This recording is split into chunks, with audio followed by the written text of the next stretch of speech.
Nderuar zoti kryetar, nderuar koleg, kemi përpara një projekt ligj që shkon për te një riorganizimi administrativ.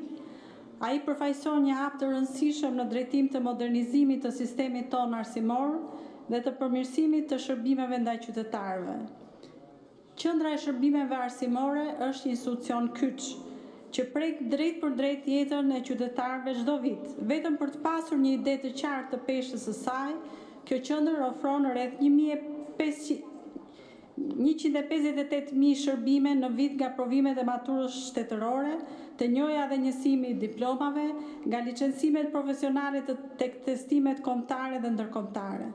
Pra nuk bëhet fjalë për një strukturë të zakonshme administrative, por për një institucion që menaxhon procese jetike për të rinjt, për studentët, për profesionistët dhe për çdo qytetar që kërkon të ndërtojë të ardhmen e tij përmes arsimit.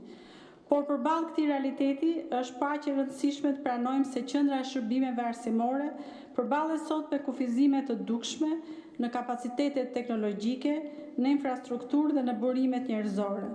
Këto kufizime ndikojnë në shpejtësinë, cilësinë dhe efikasitetin e shërbimeve. Dhe pikërisht këtu qëndron dhe thelbi i këtij projektligji.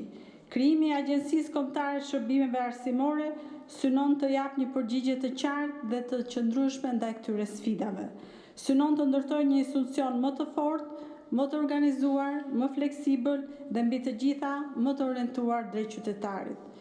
Ky nuk është thjesht një ndryshim emri apo statusi juridik. Ky është një transformim i thellë funksional. Me krijimin e agjencisë rritet autonomia në vendimarrje, përmirësohet ndjeshëm cilësia e vlerësimeve, përshpejtohen procedurat për qytetarët, rritet transparenca dhe gjurmëshmëria e çdo procesi.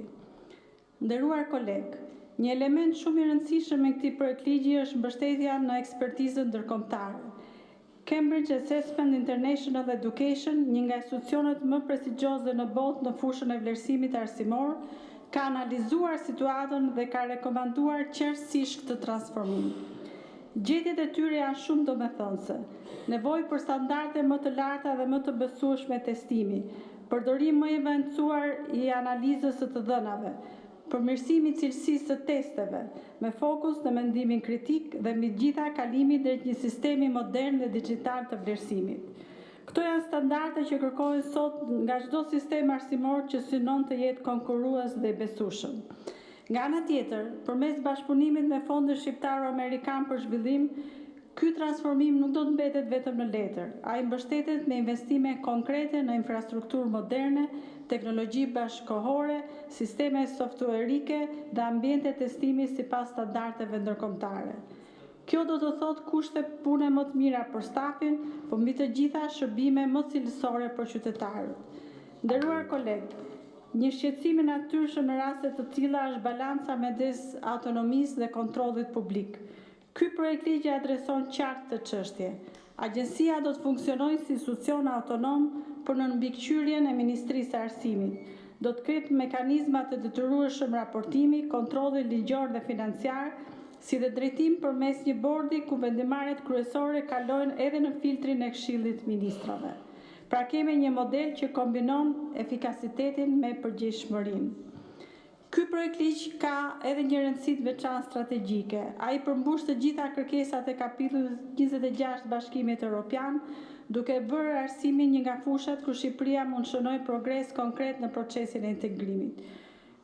Ky është një sinjal që po ndërtojmë standardet europiane këtu në Shqipëri në sistemin arsimor.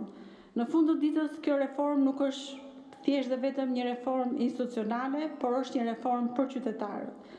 Është për studentin që pret njojën e diplomës së tij pa vonesa, është për maturantin që kërkon një provim të drejtë dhe të besueshëm, është për profesionistin që pret një proces licencimi transparent, është për çdo familje shqiptare që beson se arsimi është themeli i një të ardhmeje më të mirë. Prandaj kjo është një reformë që meriton mbështetjen tonë të plotë. Ju ftojmë ta votojmë këtë projektligj me bindje se po bëjmë një hap konkret drejt një sistemi arsimor më cilësor, më të drejtë dhe më europian. Faleminderit.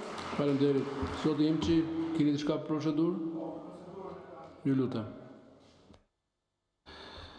Faktikisht vazhdoni ta shkeni procedurën I nderuar kryetar, në dy këmbët. Nisur në aneni 49 kur fjala jepet për procedurë jepet me një herë dhe nuk bëhet sikur nuk shikohet edhe kur ta ketë radhën, kjo nuk është tagër i yti, është detyrimi i yti për ta zbatuar sakt procedurën sipas neni 49 të rregullores. Por fjalën e pata paraprakisht për zotin Boçi. Kishte të drejtën e replikës. Nuk është e thënë që përmendet emri apo nuk përmendet emri. Pasi neni 50 të rregullores ku vjen thuhet kur ka shtrembërim të diskutimit në fjalë dhe në këtë rast ministrja ju referua diskutimit zotit Boçi dhe normalisht ka të drejtën e replikës. Nëse zoja ministre ka frikë nga fjala e kryetarit komisionit arsimit, kjo është histori tjetër, por nuk mund të kufizoheni dhe duke shkelur procedurën në dy këmbë. Ju ftoj të rëqëndroni lartësinë e detyrës së kryetarit kuvendit, është një instituti i rëndësishëm i këtij kuvendi dhe përfaqësoni edhe mazhorancën dhe opozitën. Faleminderit për të sqaruar, meqense ishte me të vërtetë procedurë, nuk u kërkua fjala për replik, absolutisht, thjesht u kërkua foltorja pa dhënë asnjë shpjegim. Jam i sigurt që dhe ju zoti Imçi, po të ishin në vendin tim, nuk mund ta jepni fjalën pa dhënë asnjë shpjegim ai për cilën e kërkon. Fjala kërkohet duke u bazuar në rregullore, ose sipas listës diskutimeve, ose për procedurë, ke diçka për procedurë, ose për replik kur përmendet emri apo transformohet fjala e tjera, keni drejt në interpretimin që i bët. Por nuk ishte ky rasti. Zonja Klodiana Spaju. Ju e bët fjalimin tuaj, ju lutem. Njerë flitet për një çështje. Për një çështje flitet vetëm një herë dhe kjo është aplikuar për nuk flitet dy herë për të njëjtën çështje, ju lutem. Nuk është folur, nuk flitet dy herë për të njëjtën çështje nga një deputet dhe nuk ka pa, jo nuk keni thënë për replik. Thatë dua t'i përgjigjem ministre stat, nuk thatë për replik. Jo, replika jepet, kërkohet me njerë dhe jepet me njerë. Kërkohet me njerë dhe jepet me njerë. Ju lutem uluni. Ju lutem uluni dhe mos ofendoni. Ju tërheq vëmendjen sipas neni 64, tërheqja vëmendje. Jepet masa disiplinore, tërheqja vëmendje.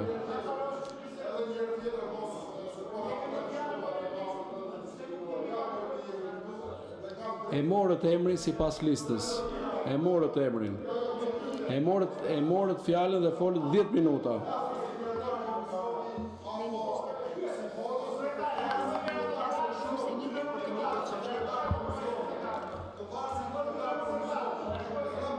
Neni 48. Çdo deputet ka të drejtë të flasë jo më shumë se 10 minuta. Deputeti nuk mund të flasë më shumë se një herë për thelbin e së njëjtës çështje dhe nuk mund të marrë nga koha e një diskutuesi tjetër. Sot nuk mund të dilni nga thelbi sepse jemi në këtë rendite. Ju lutem lironi foltoren, fjalën e ka zonja Klodiana Spaju.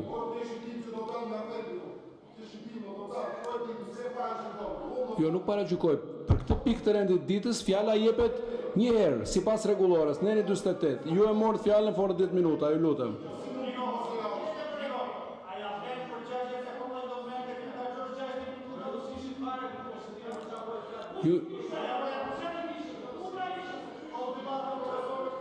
Ja u shpjegoj mbas kësaj, jo këtu, se këtu s'ka kuptim. Këtu veprojmë sipas rregullores. Jashtë seancës ju shpjegoj, meqense nuk ishte këtu, se si ishte situata.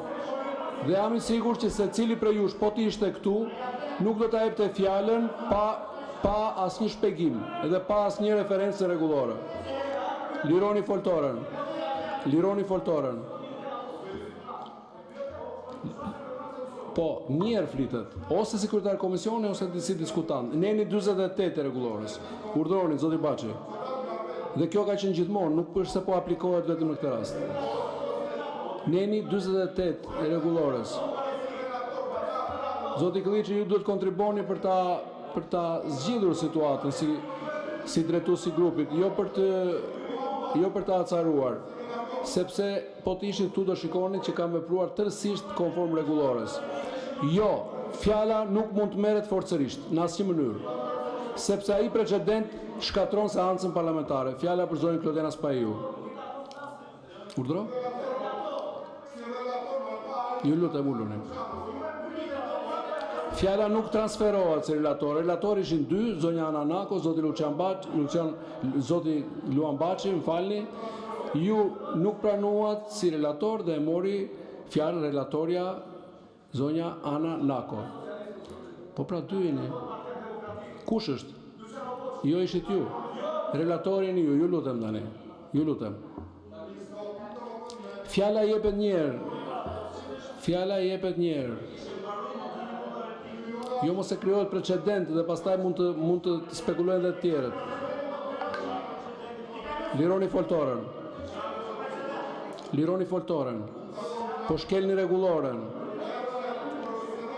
Lironi foltoren, po shkelni rregulloren, e morët fjalën 10 minuta dhe nuk ju është refuzuar fjala në referencë të rregullores. U ngritët erën e dytë, thjesht tha dua të flas. Nuk mund t'ja jap fjalën pa referencë rregullore. Jo, nuk e kërkoj për replik. Zoti im që ju lutem mos spekuloni.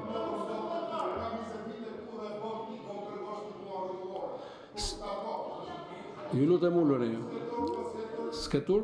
Okej. Sipas nenit 64 të rregullores, merrni masën e dytë disiplinore vrejtje. Vrejtje.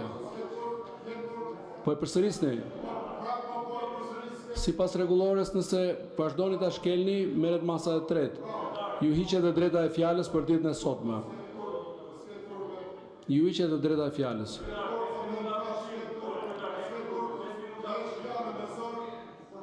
Ju lutem mos vazhdoni të shkelni rregulloren. Ashtu.